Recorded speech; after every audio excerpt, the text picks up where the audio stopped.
Hey guys, my name is Haley, and we're gonna try to film a sit down video because that's I try. I'm just trying to do this booktube thing, guys. It's a struggle. Hey guys, my name is Haley, and today I'm going to be filming the Get to Know My Taste book tag. This is a tag created by Sam from Thoughts on Tomes and Mari from My Name is Marinas.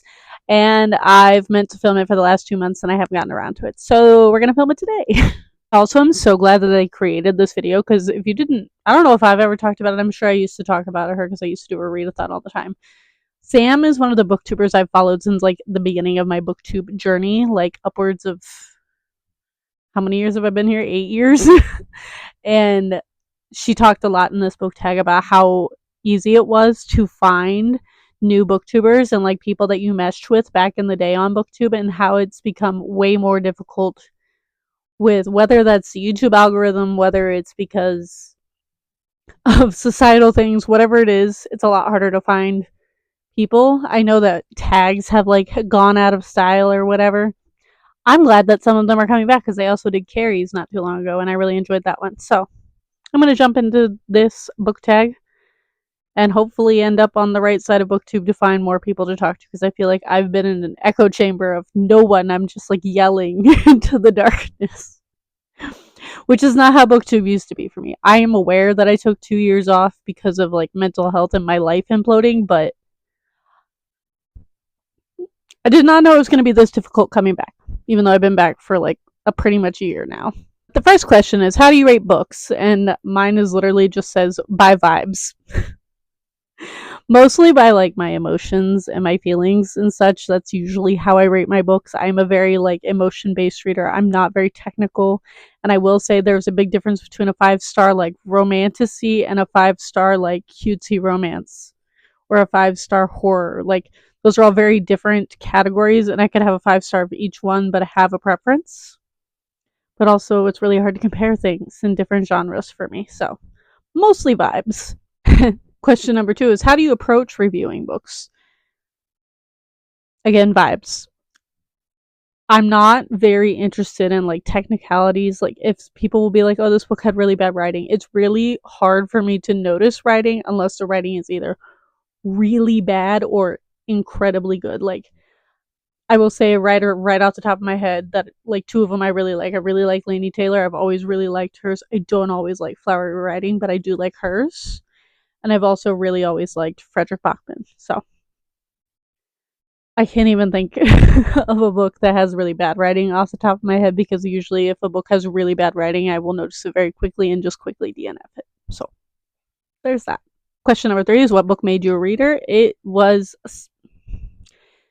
I technically have always been a reader. I've been reading since I was a very small child. I learned to read when I was very young, probably like 3-ish.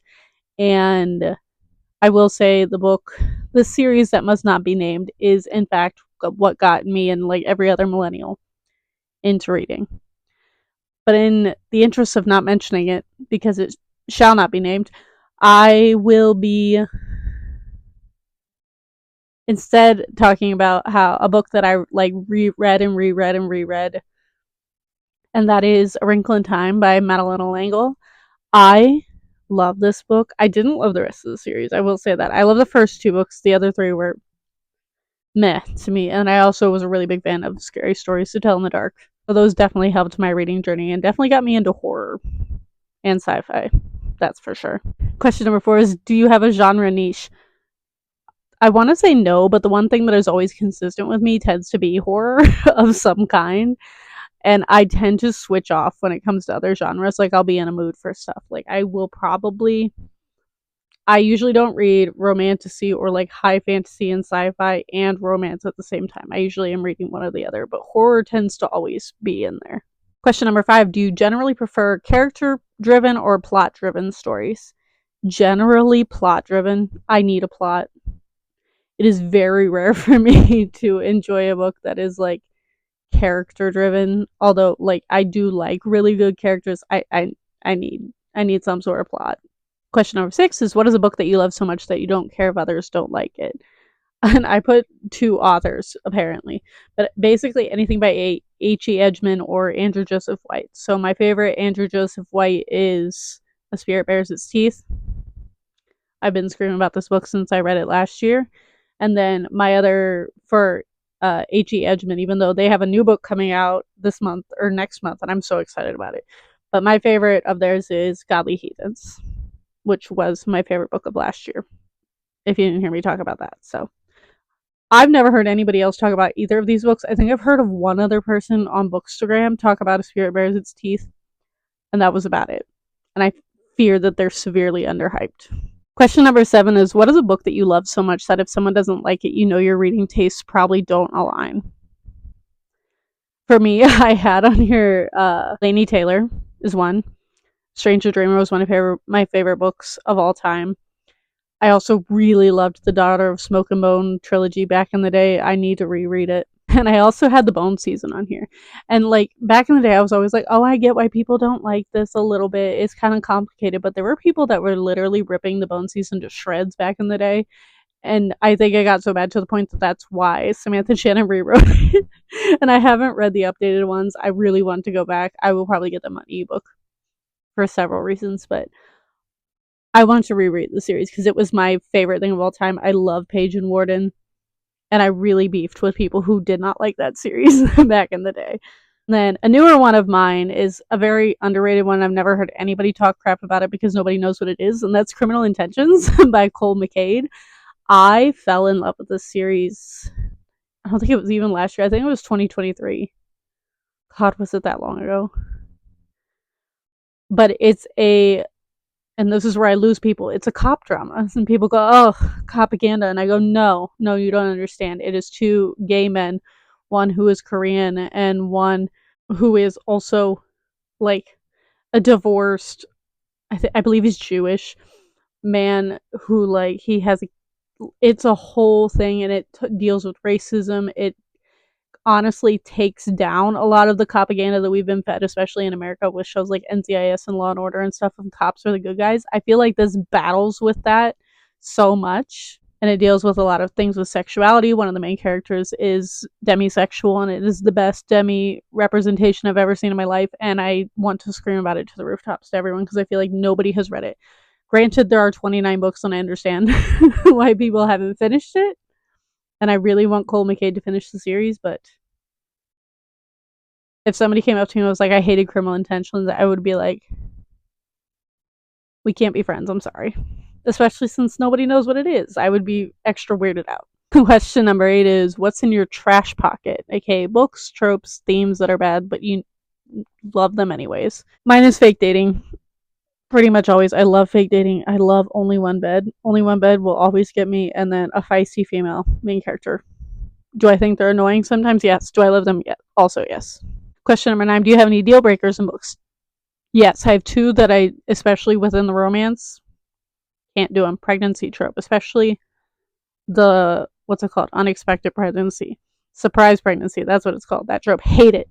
As someone who has a phobia of pregnancy in general. My least favorite thing in the world to ever be thrown into a book. I will DNF most of the time if I come across one. And then the other one for me, and this has been done well, but it's very rare, and that is friends to lovers, specifically childhood friends to lovers, because I am in the party that if you have been friends since childhood and the person has never made a move before now, I don't believe you. At that point, I feel like you just gave up on talking to other people. I don't get that one. Question number 10 is, what's a strong opinion you have about a book released in the last year? Overrated, underrated, just something you have to share. And I went with talking about The Blueprint by Ray Gianna Rashad. And I believe that this is just incredibly underrated, and I've never heard anybody talk about it besides my one friend on Bookstagram, and that's how I heard about it. And it is currently incredibly relevant in the political atmosphere of the United States. And I can't believe nobody has read it, and it ended up on my favorite books of last year. So please go read this book. Please check triggers because it's really hard to read right now, especially, but I loved this, and nobody talks about it. Question number 11 is, what do you look for in writing, prose style, themes, voice structure? I put that I like characters with strong voices. Even if it's a voice that I don't like, there's nothing worse than a Bella Swan, for lack of a better term. Literally just like a bland, like self-insert character. Can't stand them. I also have learned over the years that I really, really love mixed media, and House of Leaves was actually the one that introduced me to this, and I will always pick a book up if it's mixed media just to try it out. There are a lot of that don't do it very well.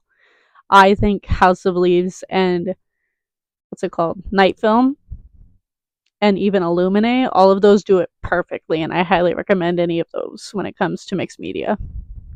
I also did say that I like flowery writing, but I cannot read too much of it all at once. Like again, I love Laini Taylor. She's one of the people that I could read all the flowery writing in the world. I've read other flowery writing where I'm like, I don't even know what you're trying to say, and you're saying too many words to try to say the thing, and my brain can't comprehend it. So there's that. Question number 12 is, how do you decide what to read next? No clue. I'm a mood reader. I look at my shelf or look at my holds that came in or look at KU and just pick something. That's all the decision that goes into it.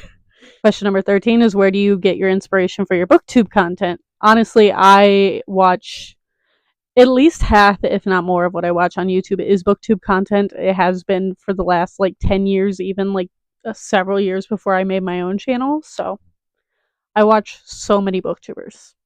So many. And I just like send everything to my watch later throughout the week, and then I like binge watch on the weekends usually. Question number 14 is, if you could make a book go viral right now, what would it be? Spark of the Everflame by Penn Cole. Am I going to say it on the internet? It might be my favorite book of the year. I could not focus on anything but that series. There's 3 of them out. The third book is like over 1,000 pages. It was all I read for like a month when I wasn't reading, like barely at all. And I was obsessed with it. I literally have friends at work being like, "Are you still reading that series?" I'm like, "Yes, it's 1,000 pages. Leave me alone." It's been a really long time since I've read a book that long. That has not been a thing that I've been doing. So I'm obsessed with the series, and I love the main characters, and I love the romance, and I love the world. I love that series. I also want to say I would make Criminal Intentions go viral, but I would be like too afraid that people would talk shit about Malcolm and Songjae, and I would be a monster trying to defend them. So I wish more people would read it, but also be nice to it. And then question number 15, which is the last question, is, who are some booktubers that have similar tastes to yours? I picked 3. I picked a model who's read. Her name is Rachel. I followed her for years, and we tend to agree on most things, especially she reads primarily queer books, which is also what I try to do. So I love her channel. She's Canadian. Highly recommend her. And I have Paperbacks and Planners, who just came back from like a maternity leave that she did, and she's the person who like the only person I've ever seen talk about Criminal Intentions. She's the reason I got into the series and picked it up. And again, we tend to agree on pretty much everything, especially when it comes to queer books. But specifically, she reads a lot more queer contemporary, so she's how I hear about a lot of those. And then last, I have Kathleen Karas. I've never heard her say her last name. Karas, I believe. And we generally agree on most things fantasy. She does read quite a bit of fantasy. She is more into gothic books than I am. I'm not really a big gothic reader, but like horror and fantasy, we tend to agree on. She also might be my favorite YouTuber. I love the aesthetic of all of her videos, and her editing has been my favorite for years. So, yeah, those are 3 booktubers that have similar tastes. But yeah, I hope you all enjoyed this. I am really excited that we're bringing tags back, and I hope that we continue to make it a thing. Maybe I'll try and come up and make a tag. I don't know. But I hope you enjoyed this. If you've been around here on this channel for a while, or if you remember me from back in the day, or if you're a new subscriber and you want to get into what I've been up to, please leave something in the comments down below. Leave me a pride flag. Leave me an okay sign. Like, leave me something. Interact with the video, please. Because that's the whole point of me doing this tag. I want to get back to having a dialogue going on this channel, which I sorely miss from the early days of BookTube, in which the algorithm didn't hate me as much. But thank you all for watching. Thank you for Sam and Marina Mari for making this tag. And I will see all of you guys next time.